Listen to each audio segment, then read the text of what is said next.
Que hacer, vamos a empezar el encuentro, que es sobre entrevista. Si ustedes recuerdan, la materia arrancó con un texto que se llama La pregunta antropológica, y hoy decidimos adentrarnos en la pregunta, no solo en la pregunta antropológica. Bueno, ustedes lo vieron en el flyer que está circulando por ahí, que quienes van a intervenir, voy a decirlo correctamente, son Malena Dardoy, lo digo en el orden en que van a exponer, y cada una de las exposiciones va a referir a su propia experiencia. Bueno, decía Malena Dardoy, que es abogada y directora de la Dirección General de Acompañamiento, Orientación y Protección de las Víctimas del Ministerio Público Fiscal. Alejandrina Lozazo, que es médica, especialista en medicina familiar del Hospital Italiano. Soledad Vallejos, que es egresada de la carrera, hay egresados en la carrera, Soledad es una, y que además ustedes probablemente la hayan leído varias veces porque es periodista en Página 12. Y Pablo Semán, que es antropólogo y sociólogo, investigador del CONICET y es docente en la UNSAM. Bueno, la idea del encuentro es que nuestros invitados hagan sus presentaciones, luego probablemente se produzca algún tipo de debate o de diálogo entre esas exposiciones, y la idea que tenemos nosotros es que haya participación de parte de ustedes, es decir, tratar de hacer de este encuentro un encuentro lo más dialógico posible. Así que, bueno, vamos a arrancar con Malena, ¿sí?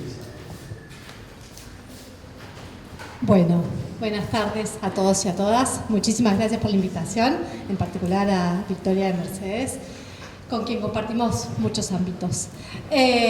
Gracias a ustedes por estar ahí escuchando. Tenemos 15 minutos, ¿no es cierto? Bueno, ok. Bueno, mi nombre es Malena y efectivamente trabajo como abogada, y en este momento me toca dirigir un área que es la Dirección de Acompañamiento a Víctimas del Delito del Ministerio Público Fiscal de la Nación. Para contar qué hacemos, primero voy a robar 3 minutos para describir muy brevemente el área donde trabajo, que me parece que va a permitir encuadrar un poco mejor lo que voy a contar después. El Ministerio Público Fiscal de la Nación forma parte del esquema de la justicia, brevemente: jueces, defensores, fiscales. El juez resuelve, el defensor defiende, el fiscal acusa. Líneas generales, ese es el esquema.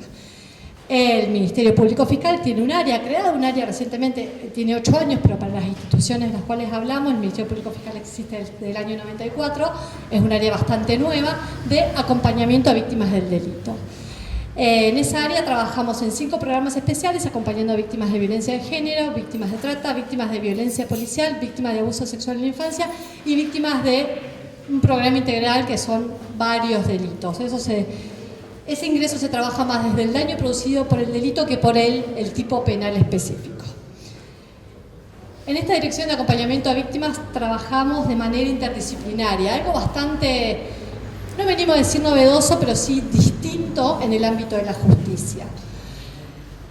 Quienes hemos egresado, quienes nos graduamos de abogados, no hemos tenido una formación para entrevistar. Voy a aclararlo porque el que avisa no traiciona. Nosotras no estamos entrenadas como abogadas para entrevistar. Sí, en la Facultad de Derecho te enseñan a desconfiar, por tanto te enseñan a indagar. ¿Qué se hace con un imputado, la persona responsable o supuestamente responsable de la realización de un delito? Se lo indaga. En general, todo el espacio de formación, al menos en la Facultad de Derecho en la UBA, está orientado a la indagación y no a la entrevista. Digo esto como primer punto de partida. Segundo punto, no hay un eje transversal en donde se aborde la idea de interdisciplinariedad, y no interdisciplinariedad como por la galería o como un mandato o como una frase vacía. En el esquema judicial, en términos tradicionales y estereotipados, paulatinamente se está trabajando en reformar eso, pero hay psicólogas que hacen pericias. Difícilmente puedas pensar en un antropólogo o una antropóloga en el ámbito de la justicia, difícilmente puedas pensar en un sociólogo o una socióloga. Los compañeros que trabajan en el área de comunicación hacen exclusivamente prensa No estaba pensado un diseño comunicacional interno de acceso a la información a las víctimas, por decir algo. No estaba pensado un diseño de comunicación para garantizar el acceso a los derechos de toda la comunidad. O sí se está pensando paulatinamente. Todo lo que digo acá, sobre todo que está filmado, por favor. Me muero, sí. Sí, vos. Ahí está el poder. No, pero voy a hablar en términos estereotipados y en términos de... estereotipado, y la Facultad de Derecho sigue siendo bastante así, sigue siendo bastante rancia, así que eso lo bancamos acá en la China. Pero no ha habido reformas curriculares que sostengan un trabajo articulado y presencial con la víctima, ¿sí? También históricamente se sostuvo que víctima versus imputado, como si defender los derechos de las víctimas fuese un contrapunto a defender el debido proceso de las personas imputadas de un delito. Esos son los primeros contrapuntos que nosotras venimos a interpelar en el trabajo interdisciplinar que hacemos desde la DOVIC. Como les decía, la DOVIC está integrada por abogadas, trabajadoras sociales y psicólogas. Adivinen quién dirige esa dirección, una abogada. La interdisciplina llega a un punto, llega a un límite, porque una vez que empezamos a trabajar interdisciplinarmente, y ahora vamos a llegar al punto duro de que nos convoca hoy, que es la entrevista, hay que trabajar las jerarquías intra-Ministerio Público Fiscal o intra-ámbitos de trabajo. Esto se lo robo a Carballeda, que es un trabajador social que circula mucho por estos pasillos, que habla de la interdisciplina en el ámbito de la salud, y él dice, supervisó mucho tiempo en hospitales, particularmente en el Álvarez, y él dice, ¿está todo bien con los Ateneos? ¿Está todo bien con...? Más despacio, sí. ¿Está todo bien? Tengo un montón para eso. Y hablo muy rápido siempre, Vicky me conoce. Está todo muy bien con el trabajo interdisciplinar, pero cuando hacemos ateneos de casos con psicólogos, psicólogas, trabajadoras sociales, abogados, la voz que prima en estos ateneos o en estos ámbitos interdisciplinares es la de la medicina. Bueno, yo robando un poco esta frase, por supuesto el texto de Carballeda es mucho más claro, preciso, si quieren después lo comparto con Vicky a quien le interesa, porque también hablé en la entrevista. Lo mismo pasa en el ámbito de la justicia. Podemos trabajar con psicólogas, podemos trabajar con antropólogas, tenemos la suerte de tener 2 antropólogas en el equipo, 2 sobre 50. Podemos trabajar con trabajadoras sociales, pero tenemos una lucha permanente para desjerarquizar la mirada disciplinar, para poner en situación horizontal todas las voces, esto es todos los conocimientos, todas las miradas del mundo que se pueden obtener a través de los distintos saberes. Ese es el primer desafío que nos encontramos para así llegar a la entrevista. ¿Cómo trabajamos con la entrevista? Esto, o por lo menos cómo pretendemos o cómo tratamos de trabajar la entrevista en el ámbito de la justicia de una manera contrahegemónica a la que está diseñada en el ámbito de la justicia. Les decía anteriormente que nos entrenan para indagar. Bueno, nosotras tratamos de preguntar, tratamos de construir climas de confianza, teniendo todo el tiempo presente que la víctima con la cual vamos a trabajar ha atravesado un hecho que le produjo un daño, ha atravesado una situación de sufrimiento y ha atravesado una situación potencialmente traumática. No todo delito acarrea un trauma, pero muchas veces, al menos los delitos con los cuales nosotros trabajamos, que no son robo de celular, no es robo de automotor, pueden generar un impacto traumático en la vida de esas personas. La vida de esas personas que son víctimas en el ámbito donde nosotros trabajamos, pero no son víctimas en todos los ámbitos de su vida. Primer esquema de diferenciación. La justicia la cita un día, una hora, un lugar, dando por sentado que tiene que dejar por olvidado toda su vida. Uno cuando pide un turno médico lo acomoda con los horarios de los chicos, con los horarios del trabajo, con el día que no pierde la jornada laboral, con lo que sea. La justicia está pensada a pensarse sola, sin incorporar las agendas de los otros. En una entrevista es fundamental, es una de las cuestiones que por lo menos nosotras proponemos hacer, es incorporar al otro, a la otra. ¿Cómo organizamos o cómo tratamos de organizar estas entrevistas que en el ámbito de la justicia, cuando hablaba con Mercedes y con Victoria de cara a este espacio, yo decía, nosotras no hacemos entrevistas estereotipadamente, como se podría decir, jurídicas. Tratamos, de hecho, de deconstruirlas. En primer lugar, pedimos información a la Fiscalía. ¿Por qué? Porque hay cosas que esa víctima ya dijo que no es necesario volver a preguntar. Entonces tratamos de historizar lo que ocurrió en ese delito que, de nuevo, puede acarrear un hecho traumático para la persona que vamos a entrevistar. Si la persona quiere hablar de nuevo, quiere contar lo que atravesó nuevamente, por supuesto el espacio está dado. pero no se va a preguntar sobre la información que ya tenemos. Ahí ya tenemos un primer punto de una entrevista que no es que buscamos que no sea revictimizante.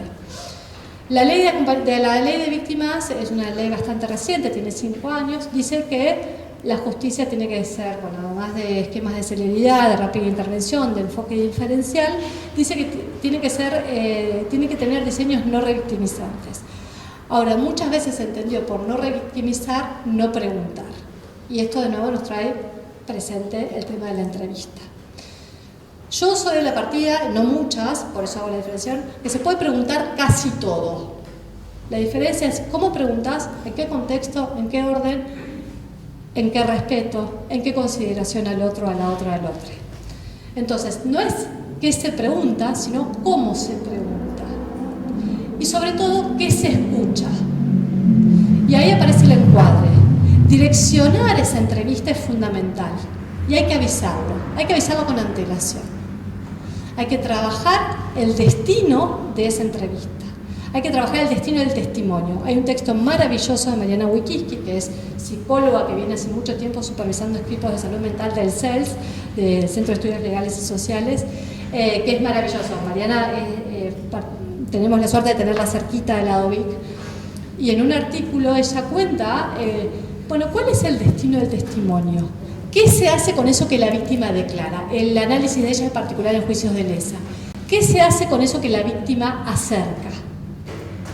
Y otra de los esquemas que trae Mariana, muy presente para la entrevista, es la vergüenza.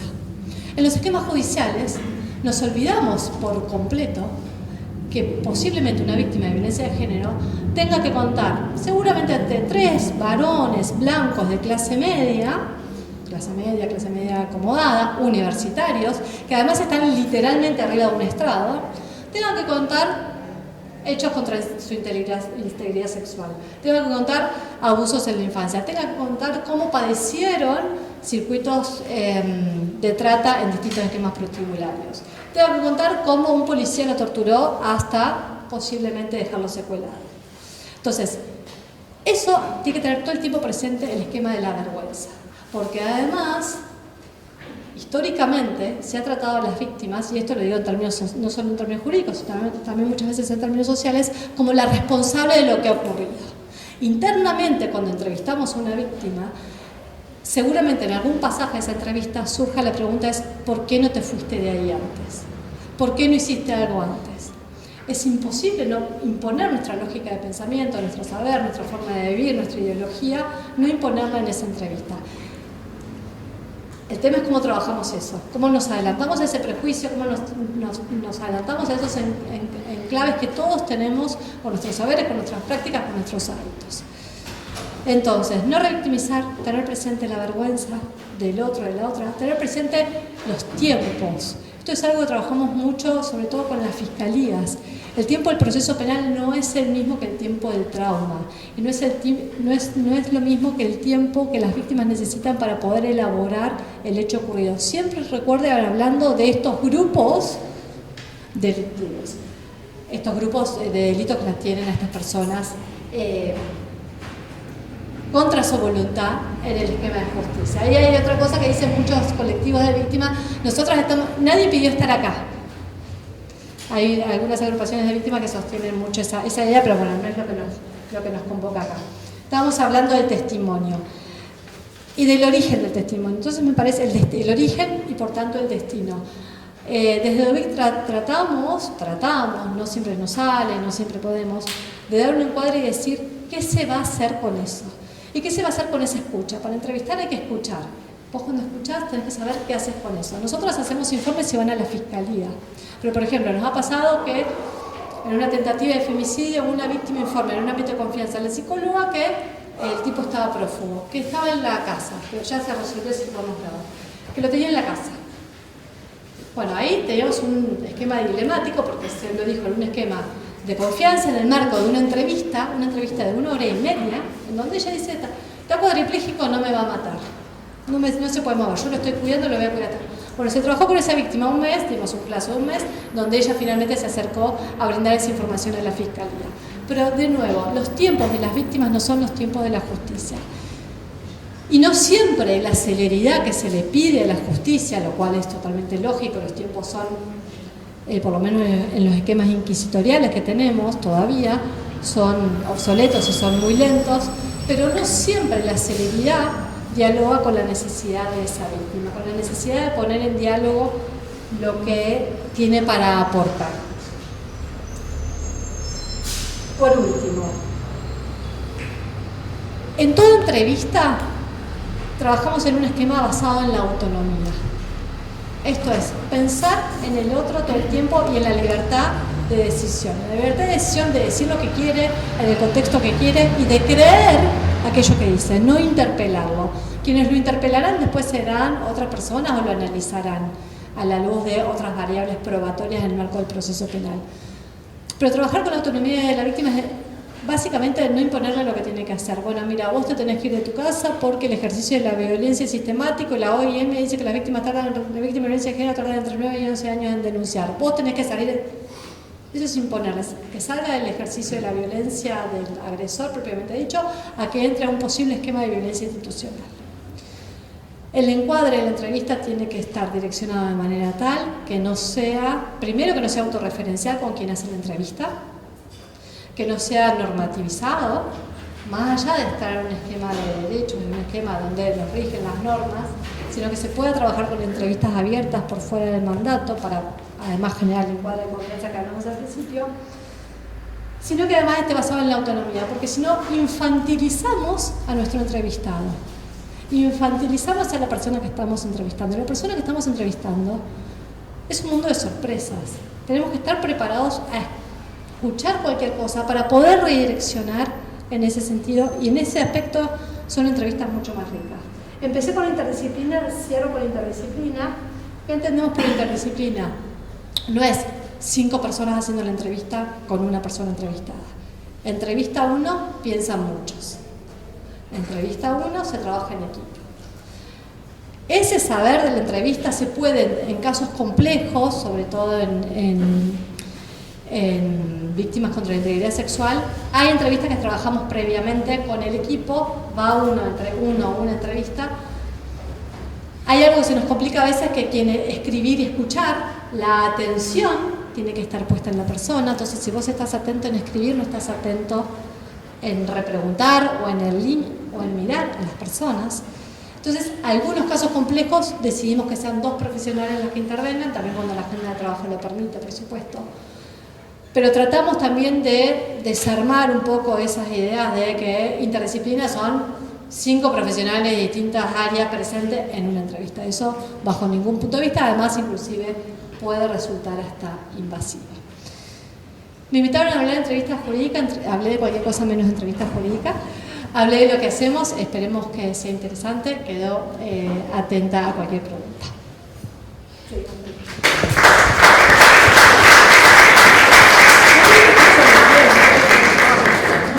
Muy bien. Bueno, ¿quién nos avisa del tiempo?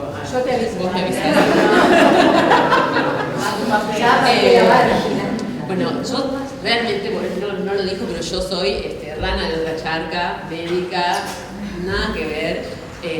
Me es fascinante igual escuchar, porque hay muchísimos puntos de contacto en todo lo que vos dijiste, en un montón de cosas que yo ahora les voy contando. Pero lo primero que yo siempre digo es, no existe en la medicina. La medicina, yo entiendo, descomplicamos con la medicina no existe. Es un mundo enorme, es complejo, es diverso. Los médicos hacen y médicas, perdón el lenguaje, soy un desastre, no sé hablar con la E, me confundo. Paciencia, pero lo que realmente no existe es la medicina como una sola cosa.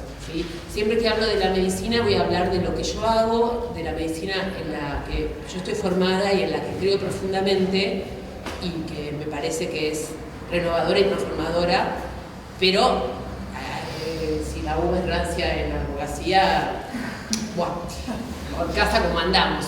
Eso no quiere decir que desde hace mucho tiempo no haya mucha gente repensando la entrevista clínica, pero realmente hay mucha gente muy grosa pensando en la entrevista clínica como algo en sí mismo, estudiándola, haciendo trabajos de investigación cuali y cuantitativos, haciendo grupos de formación. Entonces, eso y muchos médicos no se enteran ni de que eso existe, y van por toda la facultad y nunca se enteraron de que pueden recibir formación en entrevista clínica y que eso existe y se puede analizar, y muchos otros médicos lo hacemos casi como algo con lo cual no podemos trabajar.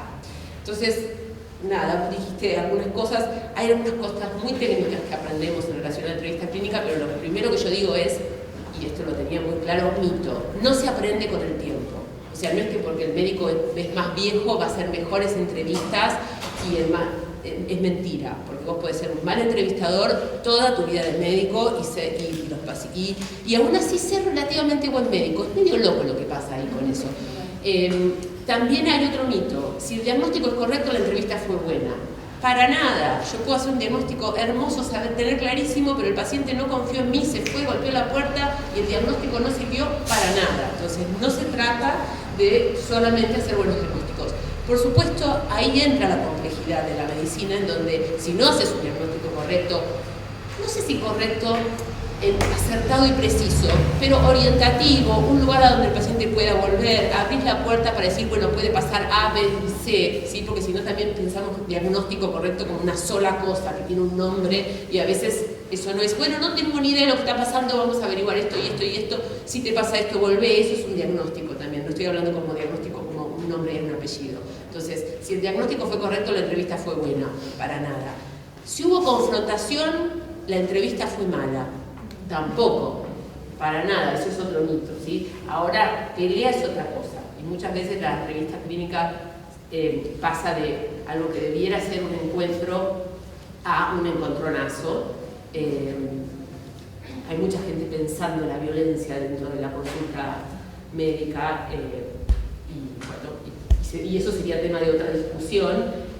Pero hay mucha gente dentro de la medicina pensando, bueno, ¿cómo se hace para evitar? Porque, bueno, hay una queja sistemática en relación al sistema hegemónico médico, eso se traslada al consultorio, y cómo hacemos para trabajar con eso no es fácil, eso en relación a las ideas de la medicina, y otra cosa en relación a los sistemas médicos, las demoras, etcétera, etcétera, en donde, bueno, uno es la cara visible de ese sistema y cómo hace con eso, ese es otro problema. Y el otro problema, y yo me voy de tema, pero bueno, ¿qué va a ser? Es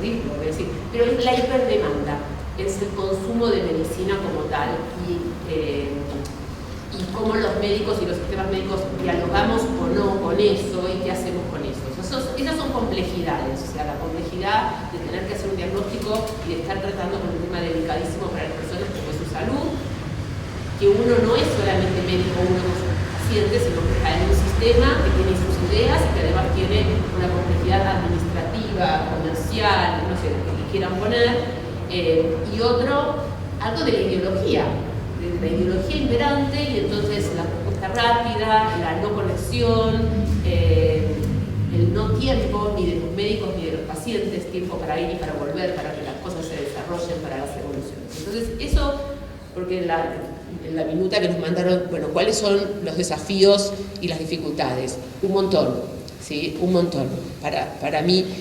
Y en realidad lo que yo quería hablar es que la única para mí estrategia es la formación en entrevista. Y ahí agarraba lo que vos decís, porque ya a mí me gusta la palabra entrevista, pero los médicos interrogamos a los pacientes, ¿no? Los sentamos en el banquillo de los acusados, ¿no? Esa cosa medio, y los interrogamos. La idea es salir de esa cosa de que nosotros interrogamos y de pensar que la entrevista clínica, así le llamamos nosotros, es una partecita, es un lugar donde puede o no ocurrir la relación entre los médicos, médicas y pacientes. La relación médico-paciente es un vínculo. Vínculo, no sé, definámoslo como quieran, pero es algo a largo plazo, es algo que puede ir y venir, es algo que puede tener sus buenos y sus malos momentos, se puede estar más fluido, puede estar más complicado, ¿sí? No es lineal, se construye con el tiempo. Lo que pasa es que a veces vos tenés una entrevista clínica en donde la relación médico-paciente va a ser de una noche, guardia, por ejemplo. Entonces vos en ese ratito tenés que construir un vínculo suficiente para que el paciente que consulta se vaya tranquilo. También tenemos un problema con la palabra paciente, por supuesto. Entonces, paciente, consultante, cliente, usuaria, no sé, no nos gusta ninguna. yo les cuento todo esto para contarles esto, que estamos en revisión de todo esto de la entrevista y revisamos hasta qué palabras usamos, porque es parte de revisar el pensamiento. Entonces, seguimos usando pacientes, y esto lo dijo una médica en el comité de ética, me gustó mucho, porque habla de paciencia y ella piensa, y paciencia tienen que tener los dos, los médicos y los pacientes en sí. Y además habla de algo del cuidado, es una palabra que está relacionada al cuidado, y nosotros por ahora los médicos y médicas no nos queremos correr del cuidado, que es la parte que nos toca. Bueno, eso en relación a algunas cosas. Vos después dijiste que la voz que queda es la medicina, y lo que yo te cuento y agrego es que dentro de la medicina también hay jerarquías, y la voz del cirujano siempre grita más alto que la de una pobre médica de familia peor paga del sistema. Es así. El derecho penal también por encima del derecho civil. Y así, ¿no? Como las jerarquías ocurren de diferentes maneras, y donde me han mandado a mi mail de pacientes que yo he enviado no, decidimos en Ateneo tal cosa, me mandan un mail, y yo soy la médica de cabecera, lo conozco hace 20 años, pero a que vos le digas lo que nosotros decidimos, ¿no? Como estos ejemplos de cosas que pasan, y la voz que para mí se escucha poco es la del paciente, ¿sí? La voz de los pacientes se escucha poco en las entrevistas. De hecho hay un estudio re famoso que es cuánto demora un médico en interrumpir a su paciente cuando se sienta, ¿sí? ¿Sí? 8 segundos. 8 a 13 segundos. Yo les digo a los residentes, si ustedes logran esperar 30, ya ganaron. Nada, esto. ¿Cómo se trabaja en la formación de la entrevista? Primero, se trabaja muy poco, en el grado no hay casi nada. Se puede trabajar en el grado, o sea, se hace, digo, no es que es imposible hacer. Para mí hay que actuar, yo los hago actuar a los alumnos, y de la actuación se aprende un montón. Entrar en contacto con los pacientes y los consultantes precozmente y no al final de la carrera, porque de hecho de enterarte que no te cae bien la gente al final de la carrera no está bueno. Entonces, si vos no te gusta tratar con gente, te sacan de quicio, hacé patología, está todo bien, hay lugar para vos, porque la medicina es muy amplia, como dices, entonces está buenísimo. Entonces, entrar en contacto con gente rápido. Trabajo en equipo, porque el trabajo en equipo entre médicos ya también predispone a escuchar. Digo, no es solamente una cosa que uno aprende con los pacientes, sino entre colegas. Nada, supervisión, trabajo, todo eso en el grado. Ya en la residencia nosotros tenemos un plan sistemático, horrible. Un programa sistemático de que los residentes atienden durante un tiempo con otro médico adentro de la consulta, después otro tiempo lo filmamos y analizamos esas consultas, y después confiamos en que el residente nos cuente. Esa es la última instancia, ¿no? Cuando ya están en cuarto año, confiamos en su relato, no porque no confiemos antes, sino porque es muy difícil relatar lo que pasó en una entrevista sin sesgo. Todos tenemos un sesgo, entonces nos parece que fue bueno, que fue malo, y el tercero que está mirando directamente siempre va a tener algo más que aportar. Así que eso en relación a la formación en residencias. Y para después, para mí, es imposible ser médica sin un grupo de trabajo. Yo todas las semanas me junto con un grupo de pares, en donde está la jefa del servicio, yo, los resis, los rotantes, y todos consultamos a nuestro paciente como, che, no tengo ni idea de esto, o sea, no pasa nada, no sé qué hacer, o sea, y hablamos desde cuestiones técnicas a no lo aguanto más, o cuestiones de me está llenando la casilla de mensajes, que era otra pregunta, lo de la tecnología, yo voy hilando en mi cabeza, cómo si hacemos con el tema de la mensajería y el teléfono y la interconsulta, qué sé yo, y para mí es la parte que nos mantiene pensando, qué palabras usamos para los pacientes, qué palabras usamos, qué preguntas hacemos. Después ya, en relación a la técnica de entrevista, hay 500 teorías de cómo podemos estructurar una entrevista clínica. Entonces hay algunas que son temporales. El paciente entra, usted lo saluda, le pregunta el nombre, el motivo de consulta, después procede al examen físico, después procede al examen físico previo, después le da un diagnóstico, ¿no? Como todo muy ordenadito. No importa, los médicos en formación van pasando por distintas estrategias hasta que encuentran su estilo, pero para mí hay algo que es fundamental, que es saber que es falsa la idea de que estás vos con tu paciente. En el medio están los medios, la familia, la pareja, la vecina, el amigo que tuvo, no sé, una enfermedad parecida o distinta y entonces no sé cuánto. Entonces estás ahí, hay un montón de gente, re promiscuo el asunto, y hay que traerlos. O sea, si esa gente se queda afuera, posiblemente el paciente cierra la puerta y dice, o llegó a la casa y le dijeron, no, pero no le dijiste que tal cosa, ¿no? Como hay que tratar de traer a la gente, y para eso hay que escucharla, no hay que interrumpir, y hay que tener supervisión y hay que trabajar sobre todo eso. Después hay otra, vos lo dijiste, por eso es muy loco, nosotros usamos el concepto de agenda. La agenda del paciente trae tantos motivos de consulta, algunos más importantes, otros menos importantes, algunos más importantes para él, pero menos importantes para mí, y así, y se construye sobre lo que se va a trabajar. O sea, la agenda del paciente, la agenda del médico. Si la agenda del paciente tiene 15 ítems, vos te callás la vacuna y no metés nada.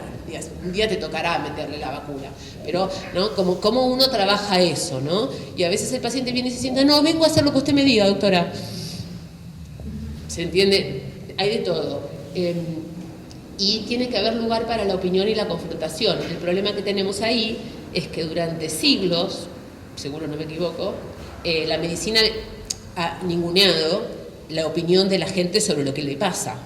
Entonces, la gente no se anima a decirnos realmente lo que piensa que le está pasando. Y muchas veces tiene razón y está acertada, ¿sí? Y si no está acertada, está bueno igual también trabajar por qué no es eso o por qué sí es aquello. Entonces, ese corrimiento y esa desajustarnos y empezar a escuchar a la gente qué le pasa, y traer la confrontación y traer el no, y eso no quiero, y esto estoy dispuesto y esto no estoy dispuesto, está bueno. Para cerrar, igualmente hay un lugar en donde yo no le... Hay un montón de lugares donde le digo, mira, esto podemos hacer A o B, y hay otros que no. Y no le pregunto al paciente si quiere tomar antibióticos para su neumonía o no. Entonces, bueno, hay grados, no sabría cómo explicarlos, no están escritos qué cosas yo le digo a un paciente, tenés que hacer esto, y qué cosas le pregunto, o le sugiero, o le propongo, como quieran decir, pero hay una escala ahí, no está muy clara. El problema es cuando pensamos que todo es en esa escala, todo lo tengo que decir yo. Entonces, eso es un problema. Y después, bueno, también saber, y en esto también está el tema del tiempo, nosotros le decimos timing, porque viene de una teoría de entrevista clínica que usa el inglés, qué cosas el paciente puede escuchar y qué cosas el paciente puede hacer en este momento, en esta consulta, y qué cosas me voy a callar la boca, y no tiene nada que ver con no darle la información a la gente, sino con tratar de conectar, no sé, usemos esa palabra, no se me ocurre otra, con lo que le está pasando a la gente y censar esto. Así que bueno, nada, un poquito así de lo que hacemos y de lo que es la medicina familiar. Nosotros pensamos que todos los médicos debieran tener formación en entrevista clínica. No nos da mucha bola. Eso es lo que puedo decir. Así que bueno, y sí, por supuesto, yo al contrario a Dr. House, que nunca le creí a los pacientes, yo creo que siempre hay que creerle a los pacientes, partimos de esa base. Si ya me está mintiendo, y se los digo, si me está mintiendo, ya no sé qué hacer. Y nos reímos y seguimos adelante. Así que bueno, nada. Pásame.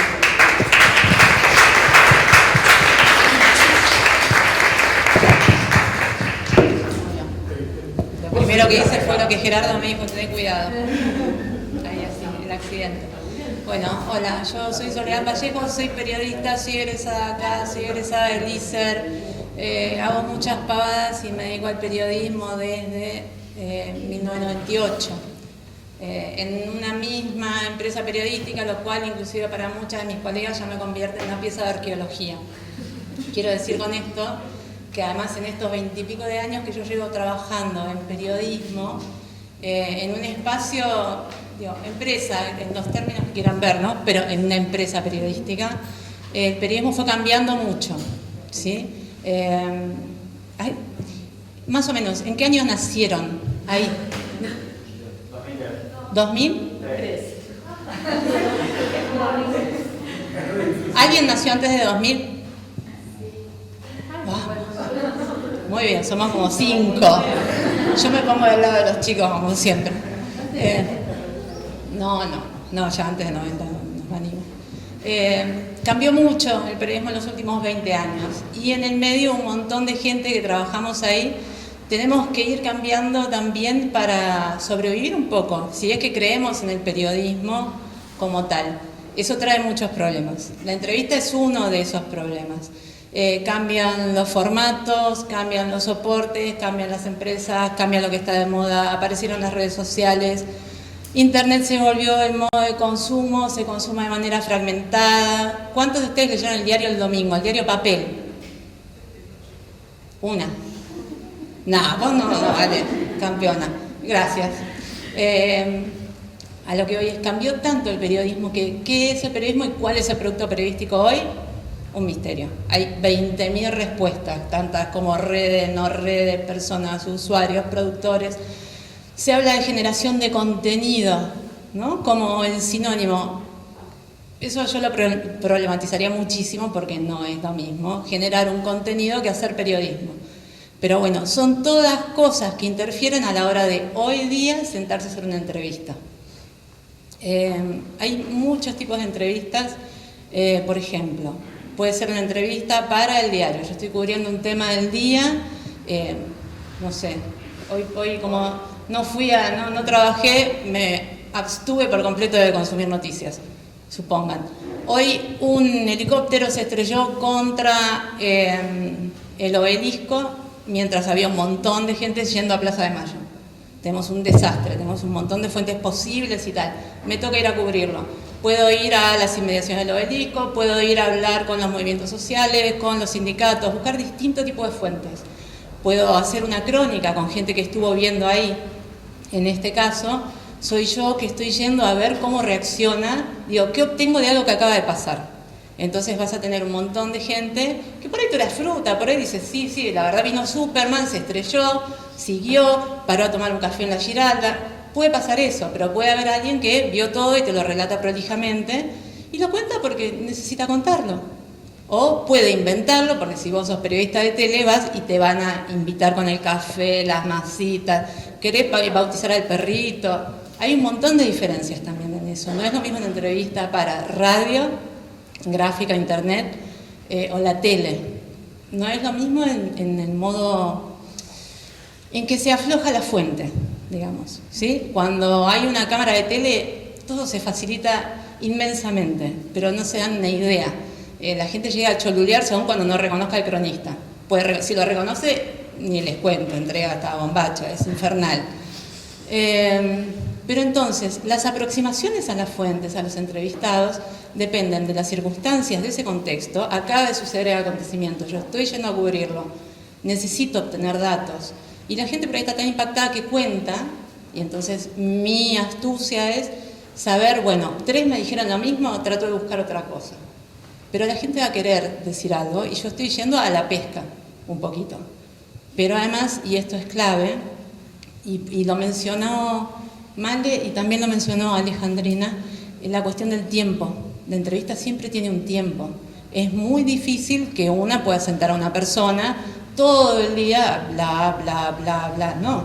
Y cuando estás cubriendo algo que acaba de pasar, tenés 10 minutos. Terminás de ahí, tenés que ir a buscar a otra persona y después otra. Mientras estás haciendo todo eso, retener en la cabeza la información para poder usarla en la siguiente entrevista y pensar cómo vas a ir articulando esas piezas para tener un texto, sea verbal, escrito, no importa, o un videíto, pero tenés que ir pensándolo en el momento. Con lo cual, ese tipo de entrevistas tiene una adrenalina propia del acontecimiento. Hay otras entrevistas también limitadas en el tiempo porque nadie vive para que una vaya a hacerle las preguntas, sino que le está regalando su tiempo, las cuales por ahí se pacta, bueno, tenemos 1 hora, tenemos 2 horas, tenemos 15 minutos, y esa fuente ya está preparada para que vayas y hagas esa entrevista. Muchas veces pasa que esa fuente está interesada. Es lo que en teoría del periodismo se llama, no sé si habrán leído teorías del periodismo ya, pero hay toda una escuela muy aburrida, unos textos que son un bodrio, pero sirven para conceptualizar. Si en algún momento tienen que enfrentarse a eso, valor y van a poder sobrevivir, pero sirve, en algún momento les sirve. Una fuente interesada es alguien que habla porque hablar le sirve. Le sirve porque sale en la tele y su vecino le dice, uy, che, qué bien que hablaste, ay, viste, y es una semana famosa en el barrio esa persona. O le sirve porque los datos que va a tirar le están quemando el rancho a alguien a quien odia. Puede ser un político, puede ser un empresario, puede ser whoever, no importa. Eso también puede pasar. O es una persona interesada en que la información trascienda. Puede trascender asociada a su nombre o no. En el caso de entrevistas en las que uno va a buscar un off, se compromete la periodista, soy muy feminacia, así que me van a disculpar, se compromete la periodista a no decir, bueno, y esto me lo dijo Juan Pérez. Claro, yo les digo esto y ustedes mañana van, prendan la radio en primera mañana, van a escuchar millones de voces de señores diciendo, no, ayer tuve un off con el presidente y me dijo, no, pero es un off. Bueno, pero ya pasó. Eso lo van a escuchar todo el tiempo. Y ese es otro de los problemas hoy, a la hora de hacer periodismo. En las entrevistas esto también puede aparecer. La desconfianza. Una tiene que entablar una relación de confianza con las fuentes. Decían recién ellas que también necesitan esa confianza. Ahora, ¿cómo se genera? No es mágica. A veces lleva tiempo, a veces es suerte, a veces es, bueno, mira, yo soy amiga de tu prima porque te acordás que hace mucho tiempo, ah, sí, y entonces la gente te recibe de otra manera. Eso puede pasar muchísimo. Vale que en la prehistoria nos ayudó a una amiga y colega mía y a mí en parte de producción de entrevistas para un libro, hicimos la biografía de Marita Fortabat con Marina Biuso, y éramos dos extraterrestres de Ciudad de Buenos Aires que caímos en Olavarría, una ciudad. Yo soy nacida Sí, en Olavarría. ella. Entonces, así como cuando vas a la Villa 1114, tenés que tener el contacto de alguien que te lleva de la manito y te siente y dice, che, es mi amiga, hablale, ¿eh? No solo para que no te mate gente que no te conoce y por ahí tiene derecho a matarte, sino para que te hable, ¿eh? Bueno, en este tipo de contextos también. Nosotras caímos en Olavarría, teníamos 10 días para hacer 1.000 millones de entrevistas, revisar archivos, bueno, un delirio, y nos sirvió un montón tener por lo menos un contacto que nos abrió puertas. Nos abrió puertas, era, sentate, tenés la guía telefónica, ¿qué necesitas? Tengo que ubicar a tal. Bueno, tomá, llama acá. ¿Sí? Siempre ahí abre puertas. Y eso a la hora de iniciar una entrevista puede empezar a generar una confianza, que 10 segundos antes era completamente inexistente. Si no tenemos esa suerte de tener un abrepuertas, todo depende de la empatía que uno pueda generar. En un mal día, en un buen día, en 10 minutos, en 2 horas, no importa. Hay que lograrlo porque en algún punto, bueno, Mer ya me escuchó decir esto varias veces y se ríe, pero para mí la entrevista es una situación de psicópata. ¿Sí? Hay una cosa de entomólogo, hay una cosa de vas a decir lo que quiero escuchar aunque vos no sepas que sabes eso. Y me lo vas a compartir.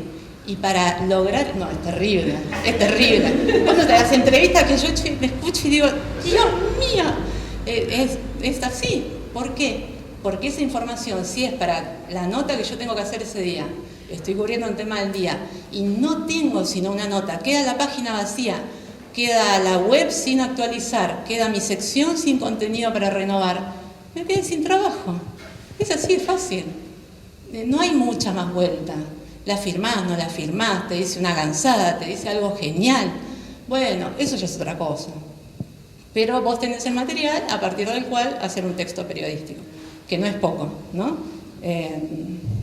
Bueno, esa confianza es precisa. Para generar esa confianza necesitamos empatía. Y para poder tener una situación empática con otra persona que probablemente no nos conozca, que no haya escuchado nunca nuestro nombre, ni visto nuestra cara, puede ser por teléfono, que no es lo ideal.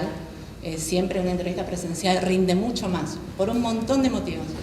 Los tonos, los gestos, todo suma.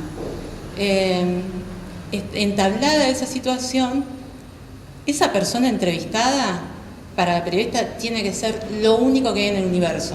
No existe nadie alrededor, no hay nada, no hay otra cosa. Y todo lo que diga es un golazo. Y esa persona tiene que sentir que lo que está diciendo es importante para quien le está preguntando. Que lo va a hacer, no es una situación de, ay, qué cínica, pero es un poco psicópata en el sentido de tenés que estar muy al vuelo, cazando todo. Y no decir, ajá, bueno, qué bien, por ejemplo. esto yo lo he escuchado muchísimos colegas, calificar lo que dice el entrevistado. Ah, qué bien. ¿Qué te importa? Digo, ¿vos quién sos? ¿Le vas a poner nota? ¿Tiene boletín? No, ese es un error.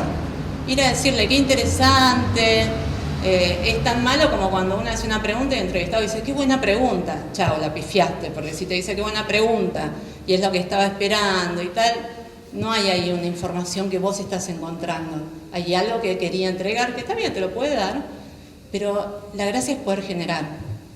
Para este tipo de cosas no hay que tener miedo, vergüenza, decir, ay, bueno, disculpa, vas a pensar que soy idiota. ¿Y que piense que sos idiota? ¿Qué importa? Muchas veces hay entrevistados que por ahí se asustan con eso, ¿no? Pero en general, por ejemplo, a mí me sirve plantear, mira, yo te voy a preguntar estupideces, pero no te asustes. Te voy a preguntar muchas estupideces porque quiero entender bien esto. Y total, digo, si después piensa que soy tarada, a mí qué me importa, yo me llevo la información. Yo sé por qué quería esa información, cómo la voy a usar, cómo la voy a contextualizar, con qué va, qué estoy haciendo. Por ahí me sale horrendo, obvio, puede pasar. Pero eso, bueno, nunca se puede saber el resultado. Nunca sabes cómo va a llegar el producto, cómo va a quedar, no importa. Pero sí importa que la búsqueda de información no privilegie a quien entrevista, sino al entrevistado. Eso es, pero de cajón. Entonces no tengo que tener vergüenza, no me tiene que importar si me dicen, ah, ¿no sabés tal cosa? No. E inclusive a veces se puede mentir, ¿no sabés tal cosa? Ay, no, ni idea, yo solo estudié comunicación. Y por ahí estás hablando con un profesor de la facultad que tuviste, 500 años en materias. Pero a veces sirve alegar estupidez, porque la gente explica de otro modo. Eso también lleva a una cosa que pasa mucho en las entrevistas periodísticas, y es dar por sentado algo. No sé, bueno, y entonces entró la policía y bueno, ¿viste cómo se ponen estos cuando entra la policía? No, ¿cómo se ponen? ¿Y vos nunca viste? No, ni idea, yo viví en un raviola hasta ahora. Bueno, se ponen así, asá, porque la policía esto, el otro, y ahí empieza a salir otra cosa. Ahí empieza a aparecer una palabra. Entonces es un ejercicio de atención permanente, de escucha y de desarticular. Siempre hay algo que desarmar. Muchas veces pasa que el entrevistado no sabe que sabe algo. No porque, ay, qué persona boba, sino porque no es consciente de qué sabe, y a veces vos no sos consciente de lo que estás yendo a buscar tampoco. Y vas tanteando, tenés suerte, tocas y sale algo, y toca, no pasa nada. Y es un embole, eso también puede pasar. Las preguntas tontas, precisamente por todo esto, las preguntas tontas sirven y son recontraproductivas. A veces, nada, no pescas nada. Pero otras surgen datos. Volviendo a ese libro, por ejemplo, La Malita, la primera entrevista que hicimos para ese libro fue a Alberto Cohen, un señor que había sido funcionario del gobierno de Carlos Menem. Carlos Menem, sí, hasta ahí llegamos, ¿no? Gracias. Había sido funcionario de Menem. Amalita Furtado había tenido vínculos muy intensos con el menemismo, bueno, con un montón de gobiernos, pero con el menemismo había pegado como un salto, entonces nos interesaba especialmente indagar cositas por ahí. Primera pregunta que le hacemos a Cohen: ¿cuándo conoció a Amalita? Y esperábamos que, y en el Salón Blanco, un día que le invitó Carlos, y entonces ella vino, o nos pidió esta plata, o el contrato, no sé qué, no sé cuánto. Y lo primero que dijo, y fue en 1976, en Santiago del Estero, y nos cambió por completo el panorama. Ahí agregó un montón de información que ni siquiera sabíamos que íbamos a poder conseguir, porque no lo veíamos. Y no es porque fuéramos tan a ciegas. A una entrevista hay que ir preparada, siempre, es inevitable. Preparada, así como, yo fui tomando notas mientras hablaban, así como Dovik, por ejemplo, plantea que no, Dovik y cualquier ser bien pensante con un poco de corazón, que no hay que revictimizar. Entonces, una víctima no tiene que contar 50.000 veces lo mismo, y abrió y me golpeó y me hizo esto y me hizo lo otro, sino que hay que tener algo ya preparado, ya leído, y ver ahí un matiz, ¿no? En medicina lo mismo, hay una historia clínica, hay antecedentes. Bueno, en periodismo también hay antecedentes. No debía muerte, no, pero hay antecedentes, siempre hay algo anterior, aun cuando esa persona nunca en su vida haya dado una entrevista. Esa persona a entrevistar se inserta en un contexto, algo tenemos que saber de eso, lo que sea, de su trabajo, de no sé, dónde vive, por qué estaba donde estaba cuando ocurrió el acontecimiento que nos está interesando, para qué habla, ¿no? Hay cosas que podemos reponer, hay un contexto que tenemos que tener al momento de entrevistar. ¿Por qué? Porque si vamos a la pesca sin saber nada de nada, nos podemos perder algo importante. Hay periodistas que dicen, no, yo voy sin saber, así fresca, no sé qué, y dicen las burradas más grandes. En general son quienes desperdician segundos de aire, en la tele, en internet, pero los desperdician. Voy a decir una cosa de vieja. Esta moda que hay en YouTube de entrevistas eternas, que generan climas, no lo niego, generan climas, alegan que siempre, y este es el error para mí, siempre el desconocimiento es una gran herramienta, y no, siempre el desconocimiento no es una herramienta, la capacidad de asombro sí es una herramienta para la entrevista, porque el entrevistado dice, y no, la verdad que yo creo que hoy tenemos que volver a tomar la casa de gobierno y poner bomba por todos lados y no sé qué, y entonces ese de quien entrevista hace que el entrevistado siga, eso es ser psicópata. Si yo me enojo y le digo, ¿cómo vas a decir eso? ¡Qué barbaridad! Me estoy perdiendo algo. Yo quiero que el entrevistado pise el palito y dale, hasta donde diga, bueno, hasta. Y ahí, no sé. Y el atentado a Cristina lo armé yo. ¡Fua! Y ahí la pegaste, corta la entrevista, llamás a la policía, lo que quieras, ¿no? Pero claro, ¿sabes qué? Digo, traigo esta colación porque recientemente, en el último mes y algo, hubo una entrevista a uno de los fundadores de Montoneros, donde dijo una cosa muy fuerte, y el entrevistado siguió de largo. Y ese es un problema. Si hubiera tenido información fresca en la cabeza, digo, mirá, 3 papelitos, 3 Google, no sé, por ahí lo pescaba y obtenía otra cosa. Podía tomar eso y seguir. Pero no en el sentido de confrontación, retomo algo que también se habló antes, confrontación como pelea. No, esto sí es una preferencia personal, yo no creo que el rol del periodista sea pelear al entrevistado. En una entrevista el rol del periodista es sacarle toda la información que pueda, toda, 10 minutos, 2 horas, un ratito. Bueno, vamos a ver. Por eso les planteo, estás con un microscopio, sos un entomólogo, sos medio psicópata, tenés que ser empático, son muchas cosas, es un horror. Pero es divertido, tiene algo también eso. ¿Qué otra cosa? Bueno, y no todas las entrevistas son lo mismo. Por el tiempo, por lo que pueden llevar de producción, por el tipo de fuente, ¿no? Pero la confianza siempre es clave. Vuelvo a eso por la cuestión de los off o no off, o por qué alguien hablaría con uno. Para mí eso es, en algún punto es una especie de milagro laico, ¿no? No me conoces, no sabes qué voy a hacer con eso, porque yo no doy jamás en la vida el texto a leer al entrevistado antes de publicarlo. Nunca. Es una cuestión ética para mí. Y me formé en ese tipo de periodismo y lo sostengo porque es mi trabajo. Yo a Alejandrina jamás le pediría, bueno, pero déjame ver qué receta estás haciendo. No me gusta esa receta. ¿Por qué no le subís unos miligramos a tal cosa? Eso no se hace. Bueno, con el periodismo pasa lo mismo. No es una ciencia exacta, está lejísimo de ser una ciencia exacta. Pero si trabajas con responsabilidad, sos más o menos ecuánime, imparcial, no existe, todo lo que ya sabemos.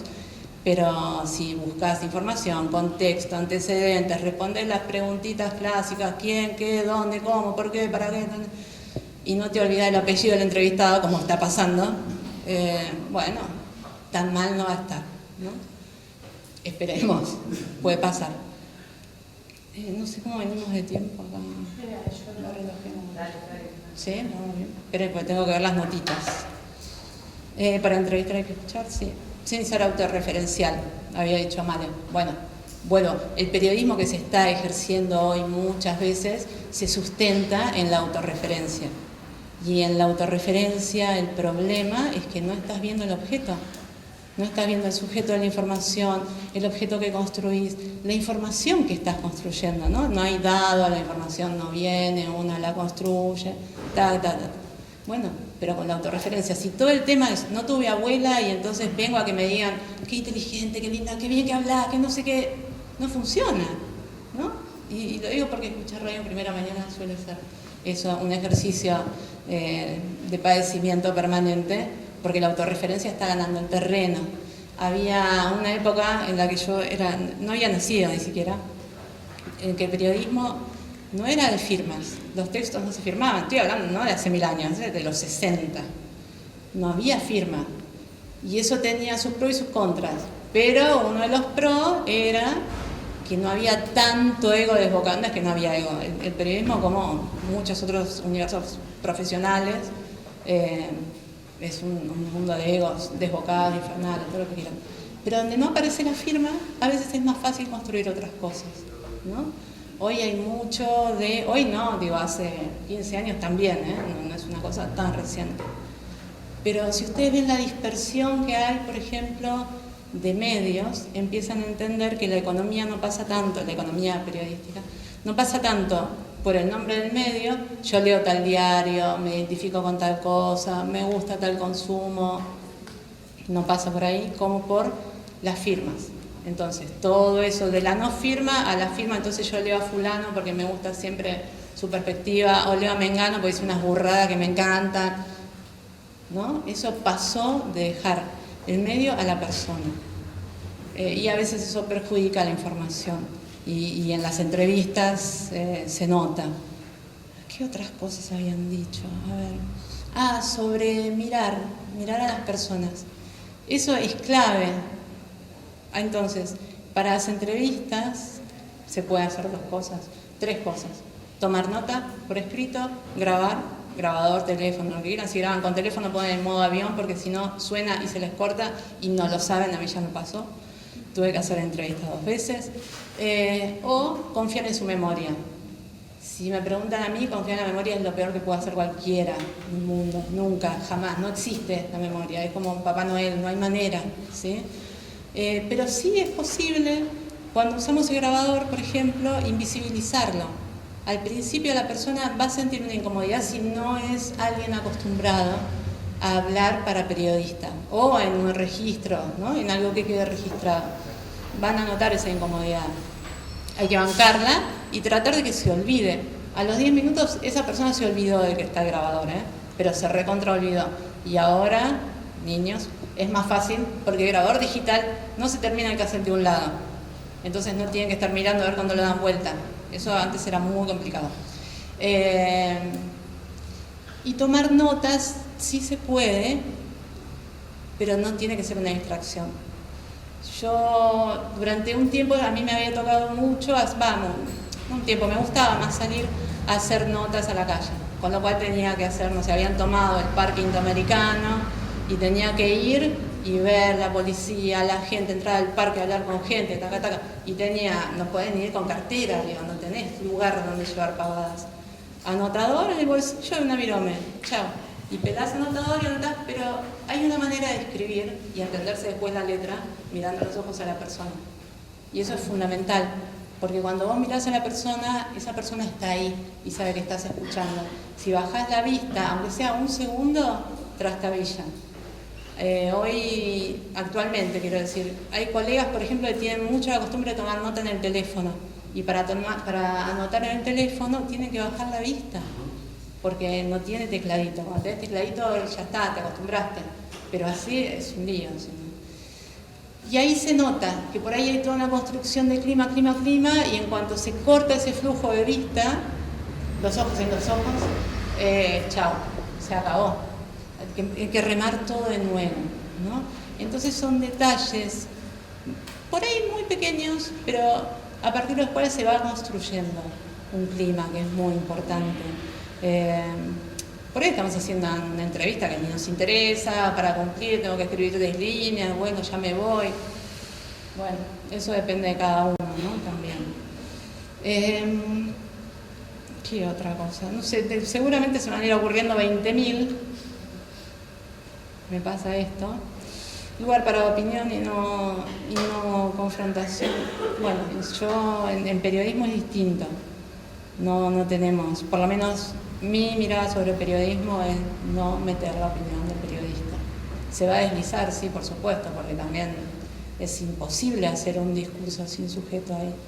en las preguntas que estamos haciendo se nota que estamos nosotros. Y a veces tiene que alcanzar con eso, ¿no? No competirle. No, yo me acuerdo cuando hice tal cosa, mi mamá me dijo tal otra. ¿A vos cómo te parece? Y el entrevistado, nada, el entrevistado es el otro. No es la persona que quiere ir y contar su vida. Si quiero contar mi vida, llamo a mis amigos, che, juntémonos, ya está. Pero el entrevistado no tiene la culpa de que me guste hablar. No, ahí te digo que hay cada uno. No sé qué otra cosa. Bueno, creo que esto. Seguramente hay más, me estoy olvidando, pero después en todo caso me pregunto. Y si no, pues me acordaré.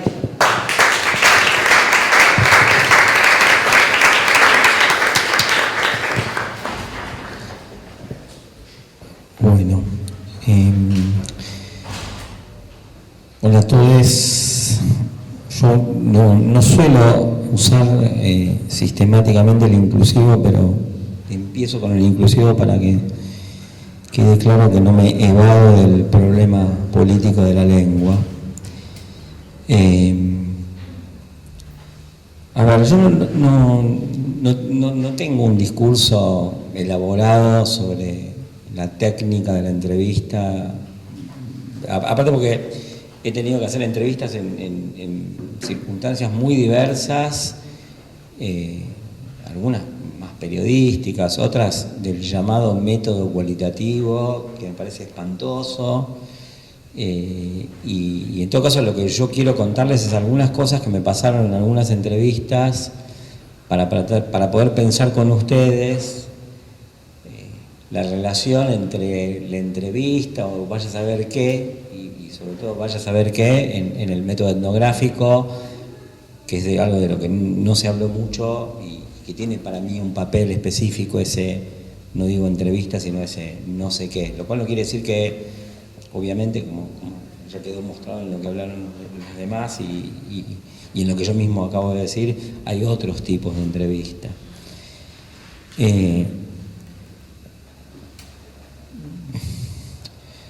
Antes de contar unas pequeñísimas historias, a mí me sirvió mucho haber leído y haber participado de la experiencia psicoanalítica en cuanto a que uno dice lo que no pensaba decir y no se da cuenta de lo que sabía, ni el otro se daba cuenta de lo que sabía, ¿no? Y que eso no era necesariamente una confesión, digamos, ni una autoincriminación, sino que es un trabajo dialógico entre mi palabra y la del analista. Y eso a mí me enseñó muchísimo en relación a una cuestión que es, además de que yo creo que la entrevista no debe ser directiva, o las entrevistas que yo uso en el método etnográfico, las que me parecen más interesantes para el método etnográfico, no son directivas. También repudio absolutamente desde este punto de vista, no desde ningún otro punto de vista, desde mi práctica, cuando yo me siento digno conmigo mismo, que son pocas veces en la vida, es cuando tengo una escucha no interesada. O sea, odio la escucha interesada y cuando la tengo me siento indigno, y en general, aparte, hay un síntoma mío de cuando tengo la escucha interesada, que es que doy circunloquios para preguntar por lo que quería saber, y a ver, ¿cómo es esto? ¿No? Bueno, yo digamos, básicamente tengo como un sentido bastante aguzado, aunque no lo denote mi vestimenta, de mi estética en relación con el otro.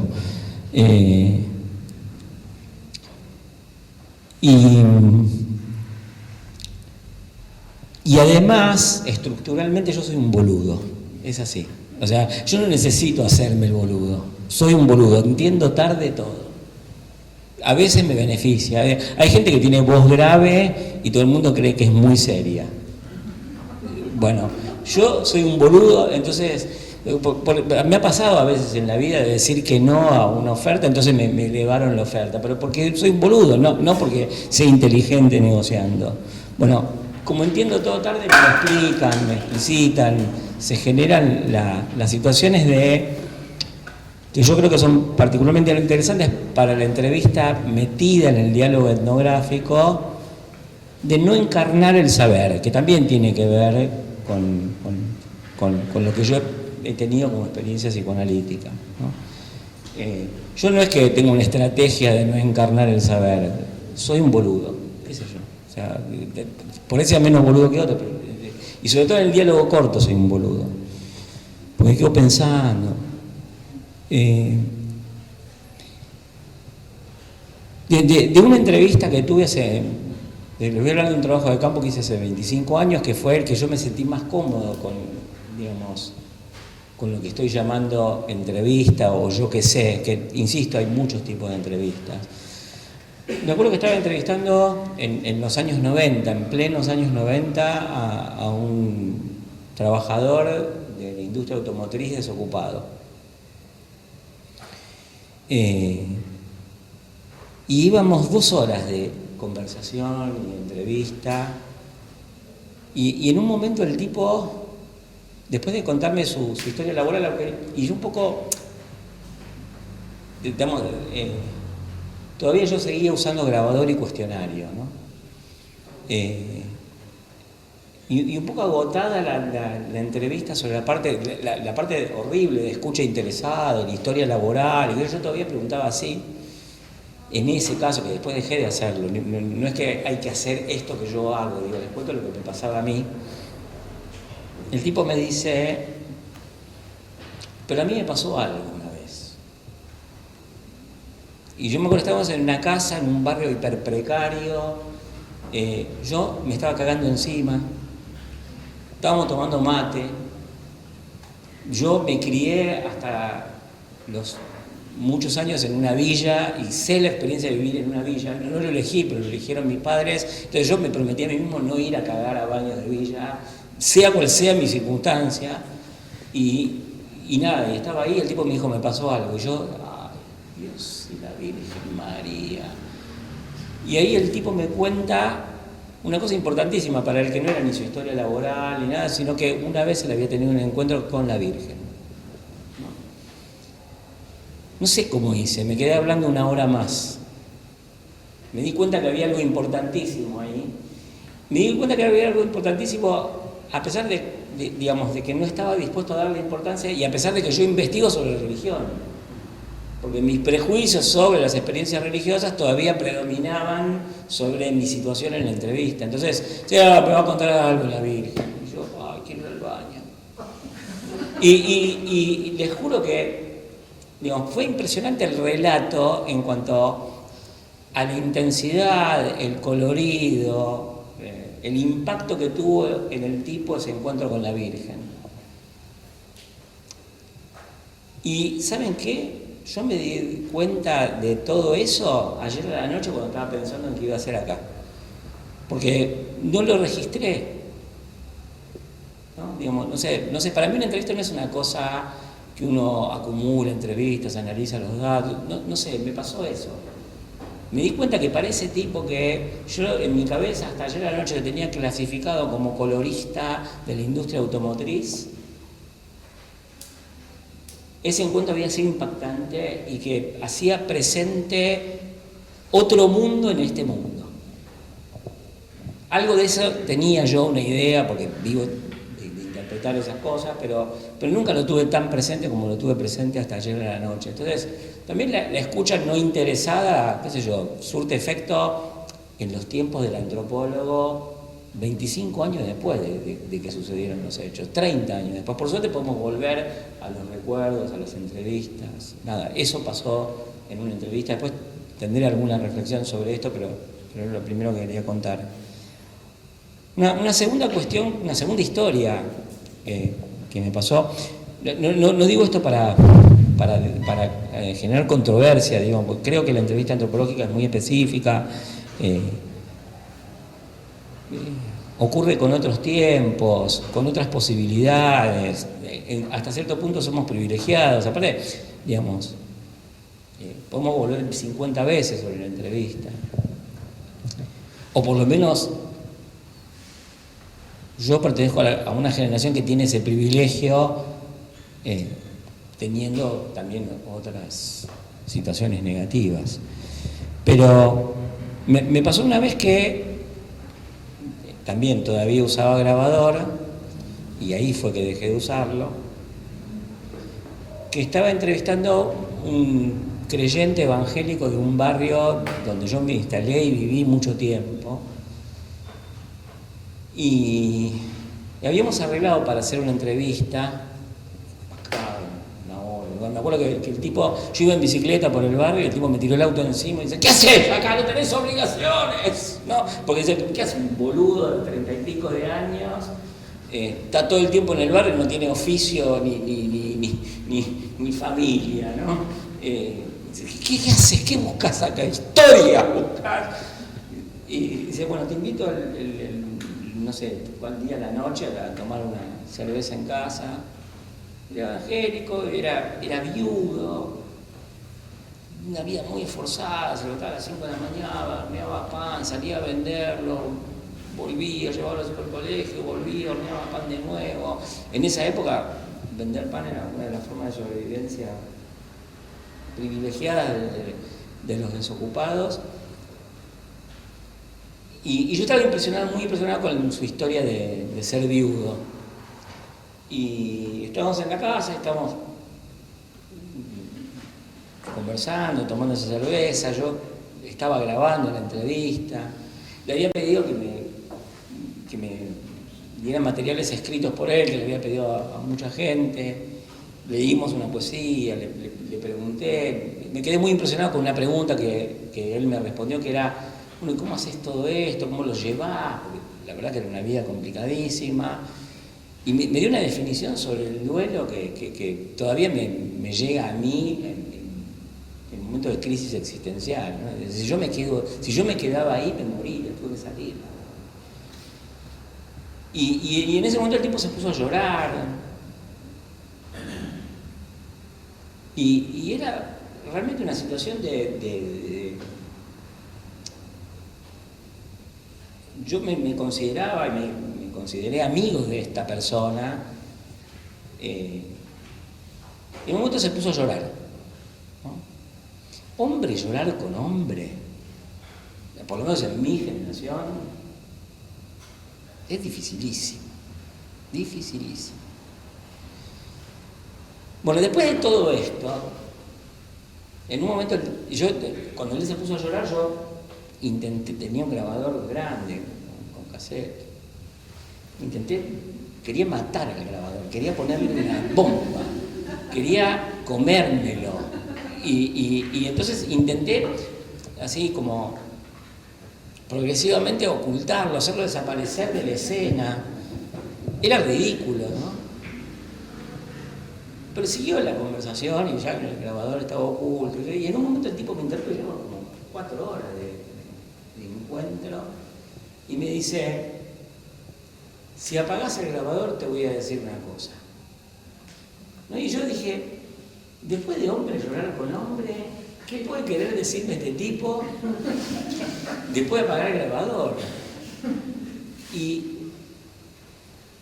me dice: ¿sabes qué? Perón era un hijo de puta. ¿Cómo sabes eso? ¿De dónde sacaste eso? No, lo leí en un libro. ¿Dónde lo encontraste? No, saqué la basura, qué sé yo. Nada. Había, digo, en esa época, no ahora, en esa época, en ese grupo social, cualquier cosa que no fuera el peronismo era Australia, era otro país. ¿No? Eso yo no hubiera sabido del nivel de autocensura del discurso si no fuera por el accidente que estuvo el grabador ahí, pero también supe el lugar que ocupaba el grabador ahí, qué cosas inhibía, qué cosas no inhibía. El tipo lo tenía totalmente presente. De esa época tengo colegas antropólogos que hicieron discursos maravillosos que yo también hubiera hecho sobre que la gente demanda el grabador. Y qué sé yo, sí, a veces lo demanda, a veces no. Por ejemplo, en este caso no.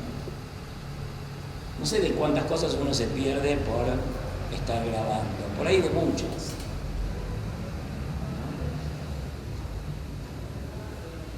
Y por me pasó otra cosa. Ustedes van viendo que yo soy un boludo. Había un tipo que tenía un santuario de Gauchito Gil en el barrio. Y yo estaba así, maniatizado con la entrevista. Y la entrevista, y cada vez me pasaba.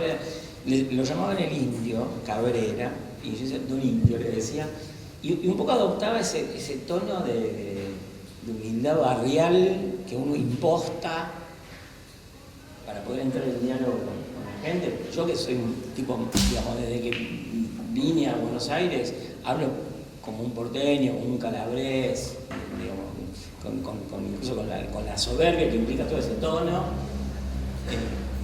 Pero ahí, don Indio, vamos a hacer una entrevista, qué sé yo. Parecía un militante comiéndome las heces para impostar pueblo. Y el tipo no me decía nada. Y yo le digo, Indio, vamos a hacer una entrevista. Lo haber hecho 20 veces más o menos, porque igual yo vivía ahí. Y un día voy al supermercado, compro naranjas. El Indio trabajaba en la caja del supermercado, no como cajero, sino como el que envolvía, me envuelve las naranjas en una bolsa y me dice, te invito a un asado. Bueno, ¿cuándo? Domingo este. Bueno, domingo voy. Estaba esperando él en el santuario que estaba en el garaje de la casa. La mujer habían preparado un asado, pero de los mejores asados que comí en mi vida. Un chipá casero para empezar, y qué sé yo qué. Y después trae asado, y qué sé yo qué. Y vino malo, que a la primera gota que tomé de eso yo estaba en pedo, pero atómico. No había llevado el grabador, porque era un asado, no era una entrevista. No porque me hacía caso a mí mismo de que no voy a usar más el grabador. Si es un asado, no es una entrevista. Y ahí el tipo me empieza a contar la historia del santuario. Estuvo contándome la historia del santuario 4 horas. De su vida, de su relación con el Gauchito Gil, del santuario. Y yo en el medio del pedo que tenía, diciéndome a mí mismo, boludo, esta es la entrevista, boludo, esta es la entrevista. Sí, y ahora quiero ver, me decía a mí mismo, ¿cómo te vas a acordar de lo que dijo este señor? ¿Querés más vino? Sí, no. Bueno, yo hasta ayer también creí que eso era la entrevista, que el tipo había interpretado entrevista por asado. No conecté con otro dato que yo siempre tuve presente, pero en realidad no había sido una entrevista, era un asado, el tipo me había invitado a un asado. Y además la mujer me lo aclaró, cuando yo me fui totalmente en pedo de la casa, la mujer me dice, ¿sabes por qué te invitó el Indio a comer un asado? No, le dije, porque te vio comprando naranjas y dijo, pobre chico, se debe morir de hambre. No, entonces fue una entrevista que no tuvo cuestionario, que no fue pactada como tal, que fue interpretada por mí durante muchísimo tiempo como si hubiera sido una entrevista, pero en realidad no era una entrevista, era una invitación. Y fue un diálogo lo más sincero y desinteresado que yo pude tener en muchísimo tiempo, y me fue muy útil para entender la relación del tipo de Gauchito Gil, tanto que me sirvió también para entender la relación del colorista de la industria automotriz con la Virgen en su momento.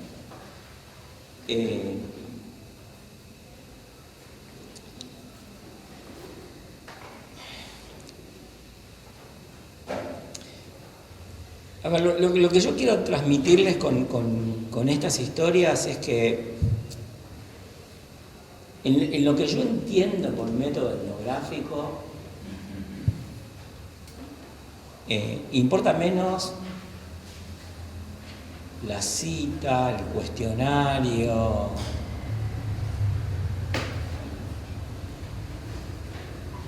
que la relación, y que, digamos, yo en eso que llamo entrevista, y pueden llamarlo no sé qué, como lo llamé antes yo, es muy importante la relación que yo pueda establecer entre ese diálogo y lo que yo pueda conjeturar como un modo de vida de esos sujetos. Y en ese modo de vida de esos sujetos es muy importante la presencia de otro mundo en este mundo. Yo puedo no creer en esas cosas, puedo ser un ateo consuetudinario, de cuarta generación de ateo, de tercero, no importa. Pero yo me tengo que hacer cargo de lo que ellos dicen y tomarlos en serio y entender que hay un modo de vida que contiene esa determinación. Que lo que yo ubico en el más allá está en el más acá. De muy diversas maneras, con la Virgen, con el Espíritu Santo, con lo que sea. Con el Gauchito Gil. Esa es una idea que viene de un etnógrafo, antropólogo, hay muchos que tienen esta idea, y versiones de esta idea, y versiones muy contrapuestas de esta idea, pero en mi cabeza hoy tengo a Clifford Geertz, ¿no? Digamos que un modo de vida implica un mundo de significaciones, pero no es que la gente anda con el diccionario y poniéndole subtítulos a todo lo que hace. En todo caso, uno, digamos, preguntando entiende el sentido apuntalado, y aparte uno sabe después de Clifford Geertz, no antes de Clifford Geertz, que el sentido se produce, se construye en relaciones políticas, que no hay sentido pleno, ni no negociado, ni no presionado, ni politicidad del sentido, sí.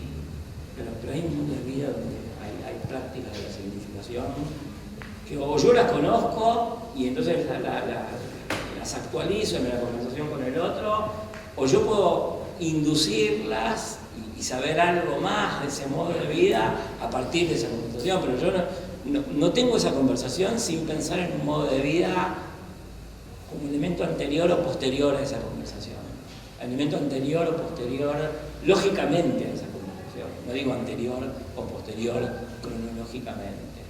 Bueno, esto para responder la primera pregunta, que es la que yo más puedo responder, que es ¿cómo concibo yo la entrevista? Digamos, como un diálogo a propósito del modo de vida.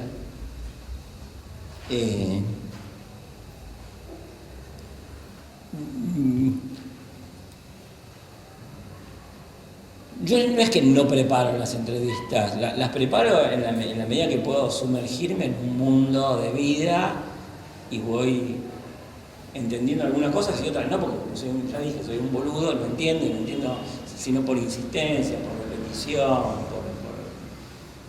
por imposición de las cosas sobre mi tendencia a creer que todo es como soy yo.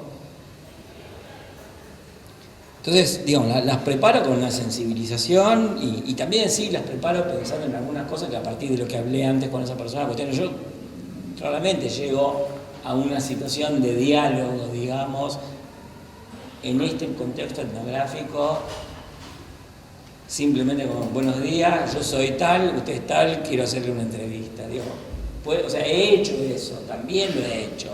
De hecho, una vez me dio contacto para entrevistar a una persona. Pero digamos, quiero ubicar un cierto tipo de trabajo con la entrevista, que es este que tiene que ver con el contexto etnográfico, que implica esa atención flotante, que implica esa, digamos, preparación en base al conocimiento del mundo de vida. ¿Y qué hago con esas entrevistas? Y en general son diálogos que los inserto en el diario de campo, y que aparte ya no los grabo porque justamente están estas cosas de grabador, salvo que la persona me lo pida. Pero también después siempre, sistemáticamente me pasa que cuando apago el grabador me dicen cosas que no me habían dicho cuando estábamos grabando. Siempre. Yo en general no me quedo hablando menos de 3 horas con la gente con la que hablo, sobre todo en esas situaciones de corresidencia.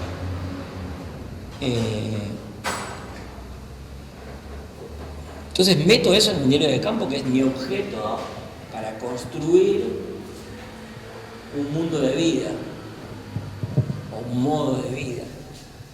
O sea que para mí la entrevista es como un dispositivo que está al servicio de una construcción epistémica, perdón por la palabreja, que es un modo de vida de otras personas. Sí, que están al lado de mi casa, igual son diferentes. ¿No?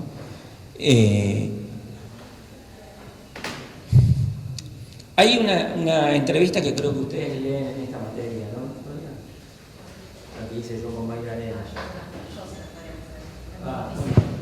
Ella da en el práctico una entrevista que yo una vez hice con Mayra Arena hace muy poco, en una situación de entrevista, te vamos a hacer una entrevista, tenemos un cuestionario, queremos hablar con vos, pero donde alguna vez Mayra Arena, en relación a esa entrevista, me dijo, bueno, que se había sentido como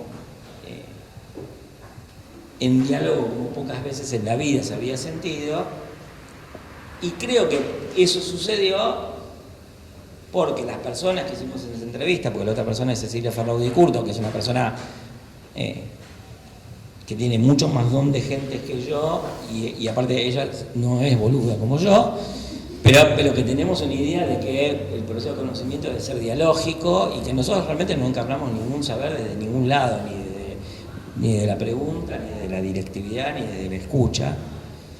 Pero creo que pudimos hacer esa entrevista donde surgieron cosas interesantes y donde el entrevistado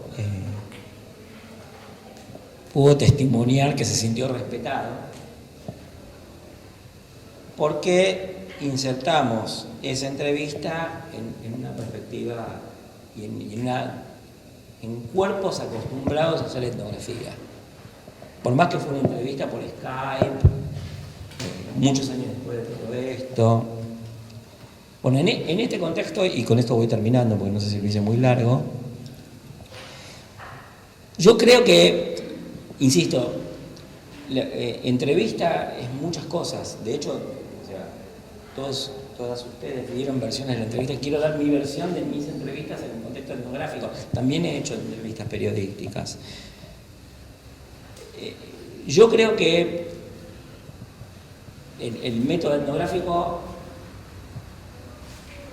tiene mucho que ver, aunque se discuta qué noción de interpretación y si contiene o no determinaciones políticas de interpretación, pero el método etnográfico, entendiendo que el método etnográfico es central la interpretación, en ese contexto la entrevista no es una unidad de registro que vale porque es acumulativa con otros. Tengo 150 entrevistas, ¿no? Eso es alinear el método etnográfico con el positivismo que todos decimos que no somos. Porque si yo pregunto acá a alguien de ustedes es positivista, me dice, no, yo no soy positivista, yo no soy funcionalista. Bueno, pero bueno, está bien. Tengo 150 entrevistas. Ve tú con la vaga empiria inductiva. No, pero digamos, una entrevista no es simplemente una unidad de registro, salvo que uno se haga trampa a sí mismo desde la perspectiva etnográfica y crea que uno hace primero las entrevistas y después las analiza, por ejemplo, ¿no? Que es, estoy en una etapa de recolección de datos. Ah, yo no sabía que en la etapa de recolección de datos vos no los analizabas, ¿no? Los que hacemos trabajo etnográfico, en esta perspectiva, tampoco en todas, y me permito, no, digamos, que me perdonen no ser absoluto, pero los que hacemos trabajo etnográfico en esta perspectiva, dialogamos y al mismo tiempo que dialogamos y preguntamos y escuchamos, estamos analizando la respuesta. No vamos a esperar 34 días para que tengamos 33 entrevistas, para que tengamos ya la muestra para pensar en cómo analizar los datos, y al mismo tiempo estamos haciendo interpretaciones, y después de todo eso nos vamos con el pedo que tuvimos con el señor que nos invitó el asado y escribimos lo que podemos en el diario de campo porque estábamos mal y la resaca nos reventó, y vamos al otro día y a partir de ese diálogo ya tenemos otras cosas para decir, para preguntar, para pensar. Por lo tanto no hacemos la misma entrevista 17 veces, salvo que seamos más boludos de lo que yo creía que yo era, ¿no? Bueno, nada, eso. Yo pienso en la entrevista más o menos dentro del método etnográfico, que no tiene nada que ver para mí, en mi concepción del método etnográfico, con el positivismo, con recolectar datos, con acumular entrevistas para tener una muestra saturada y después analizar los datos. No, para mí la entrevista es parte de un diálogo que me permite conjeturar y reconstruir y reponer un mundo de vida en la mayor honestidad posible del diálogo con el otro y con una escucha totalmente desinteresada. Bueno, eso.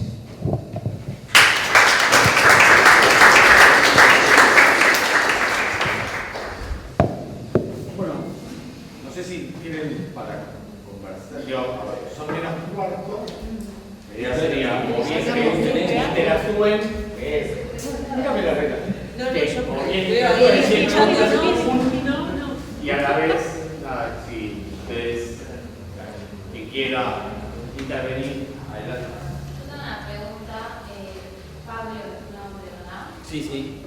Una pregunta y algo que no me quedó claro, capaz que yo no lo pude casar.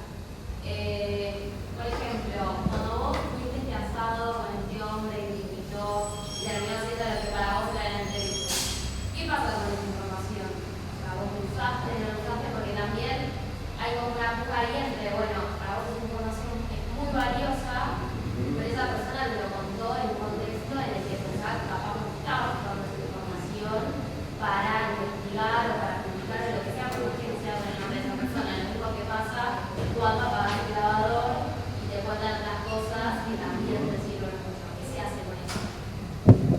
Mira,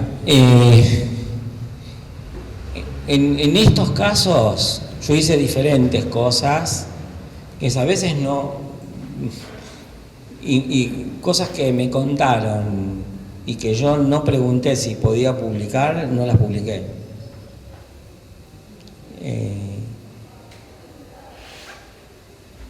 Cosas que me contaron, como en el caso, estaba pensando en otro caso que yo no conté porque me pareció prudente no contar, aun cuando la persona me pidió, yo quiero que publique sobre esto, ¿no? En este caso yo le pregunté, ¿yo puedo contar toda esta historia que vos me contaste? Y en casos, digamos, no era esta la persona, pero con otras personas que tuve situaciones parecidas, no era esta la persona porque esta persona no podía leer, ¿no?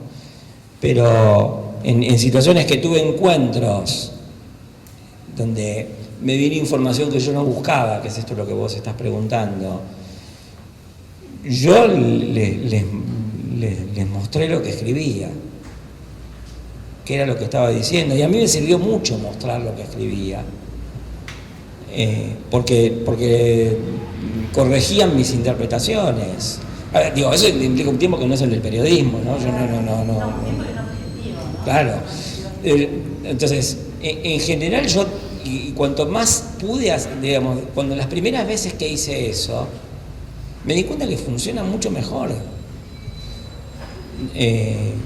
Yo me acuerdo que una vez, esto fue, de nuevo, de inocente y de boludo, pero yo había empezado a hacer periodismo y me había entusiasmado porque en el diario Perfil de la vieja época pagaban miles de pesos cada nota y eso por 135 líneas semanales yo ganaba lo mismo que mi beca de doctorado brasileña.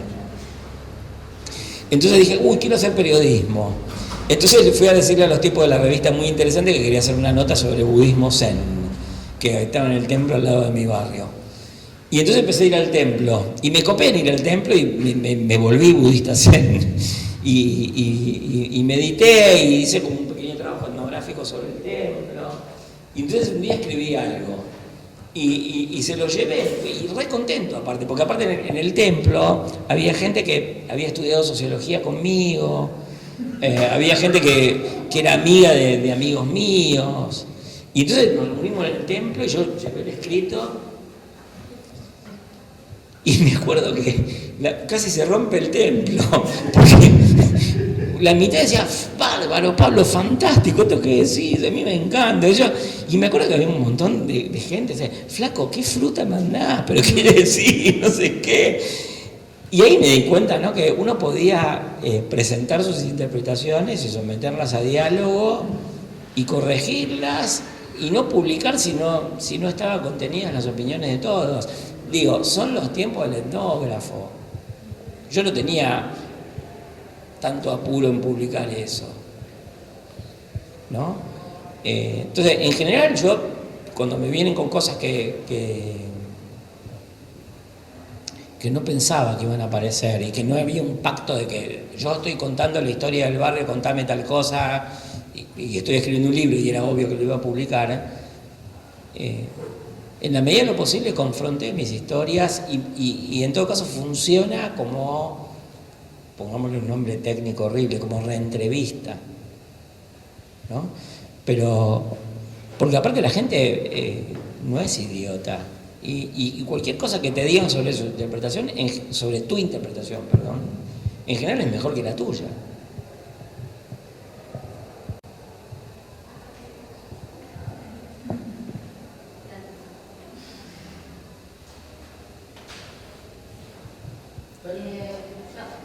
Si la historia de él te hubiese pasado a vos, Soledad, ¿qué harías? ¿Qué tenés que hacer? ¿En qué sentido? ¿Cuál historia?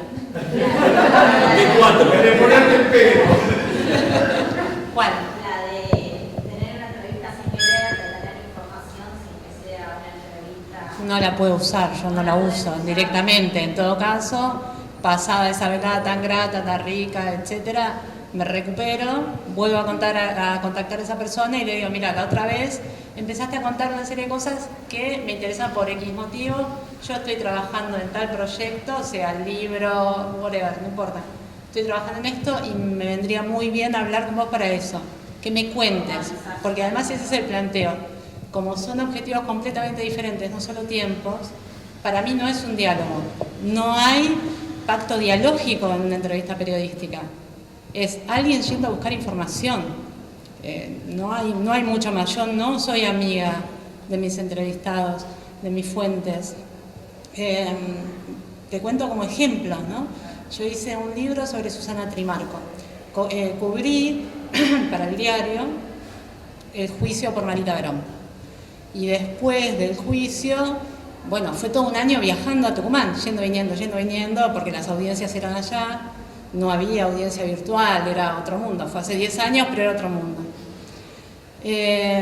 Y cuando terminó el juicio, con las absoluciones del primer proceso, todos libres, bla, bla, bla, yo volví enloquecida y ya había publicado un libro, entonces llamé a la editorial y dije, che, tengo acá, hay que hacer un libro y no quiero que lo haga otro, lo quiero hacer yo. Nah, esta arrogancia también que te da, nadie lo va a hacer tan bien como yo.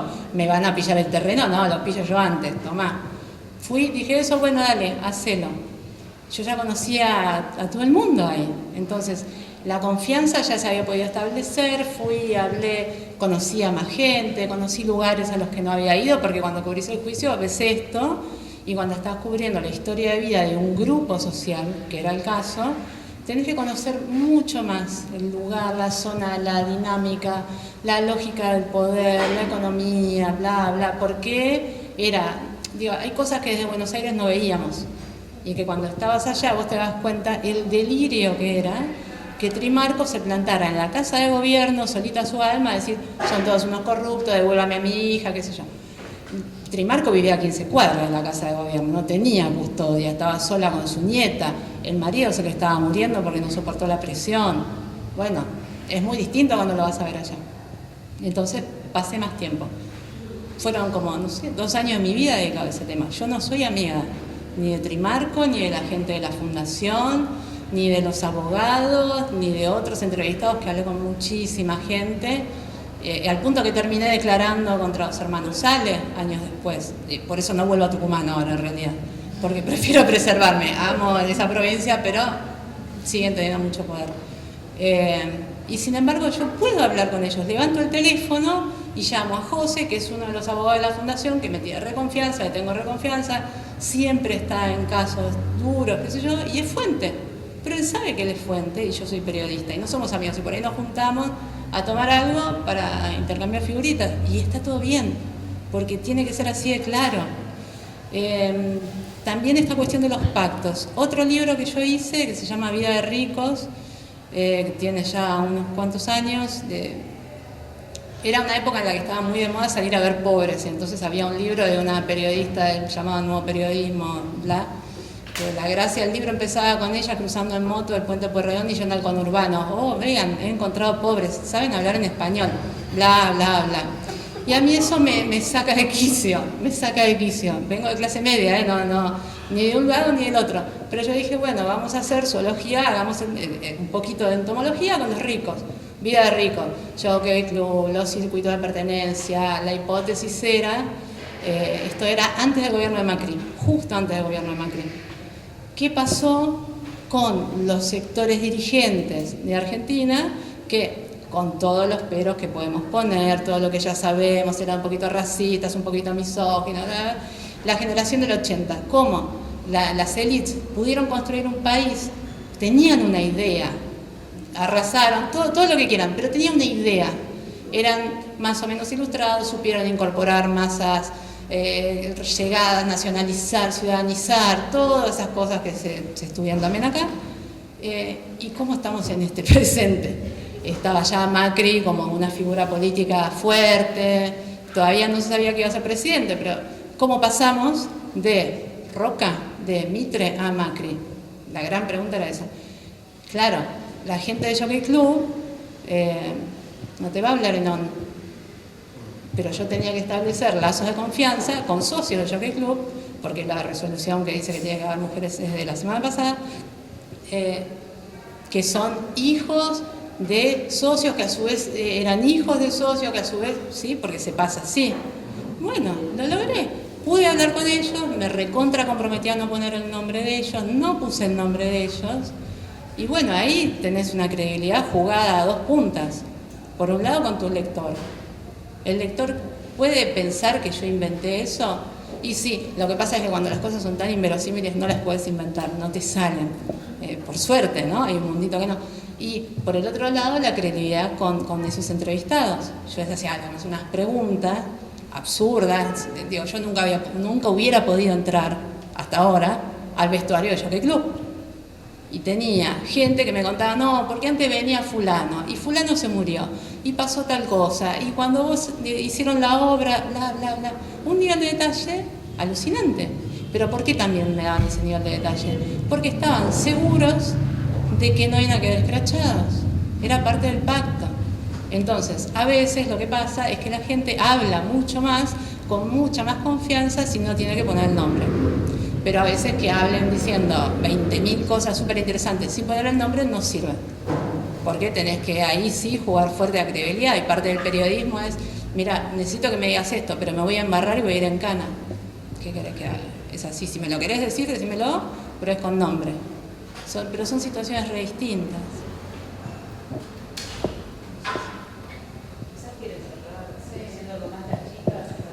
No, esto que dice Sole de dos puntas a nosotras nos pasa mucho en este juego de trabajar, de construir una confianza con la víctima, tener mucho cuidado con la palabra empatía.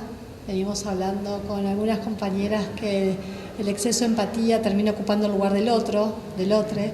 Entonces, tener mucho cuidado con eso, de las implicancias que eso trae, basado también en la autonomía de la víctima y no avasallarla, de la víctima digo como sujeto de trabajo en nuestro caso, pero sí de trazar una confianza y que no toda esa información, sobre todo con lo que vos le preguntabas a Pablo, esa pregunta me parece que resuena en todos los espacios, ¿no?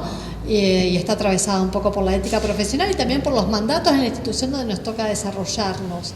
Nosotros tenemos un encuadre de la entrevista, tenemos un alcance, tenemos un destino de esa entrevista, que es el marco jurídico, es un expediente, pero surge mucha información que no se vuelca. En primer lugar, porque no es interesante para la causa y hace la intimidad de las personas, y el momento más dilemático surge cuando hay información de la intimidad de las personas que sí hacen al delito investigado, y eso se trabaja siempre con el otro, se trabaja con el entrevistado, no se lo subestima, no se lo tutorea, y se construye, bueno, vos estás diciendo esto en este marco, y de nuevo, como decíamos al principio, el que avisa no traiciona. Todo lo que se diga acá puede ser utilizado en este contexto, puede ser llevado a la causa. Y en todo caso, los momentos más complejos, se trata de trabajar con información, brindar la seguridad que se puede, que no es toda. La información muchas veces da seguridad, o al menos destruye fantasmas. Pero siempre es esto, que creo que salió en Les Cuatro, siempre es en diálogo con el otro. Y nada, me parece que el que pregunta es el que no sabe. Es como la base.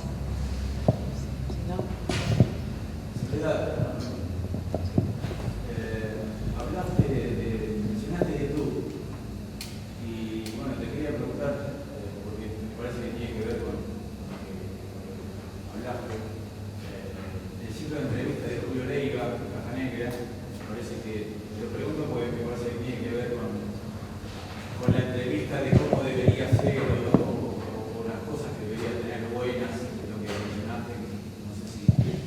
lo vi entero, un programa, pero Julio es alguien que viene de una formación más bien tradicional periodística. Él trabaja hace mucho tiempo, fue productor de radio, fue productor de Lalo, transitó un montón de espacios diferentes, entonces tiene muchas herramientas. Y me parece que las debe poner en juego. Yo solamente vi fragmentos de Caja Negra, pero él lo que hace, digo, por lo que lo conozco, genera esta situación de confianza también. Nadie te va a hablar si no hay confianza, que eso otra vez sale todo el tiempo, ¿no? Me parece que hace esa apuesta y él labura informado, no se tira a la pileta del vacío, más allá de que elige el entrevistado, genera un clima, pone la luz así, pone la luz así. Me parece que labura con una mirada periodística esas entrevistas, pero yo no tengo mucha paciencia para ver YouTube, cuando estoy viendo redes y aparece un video lo veo sin sonido, no, tengo una cabeza más de texto, así que me cuesta eso.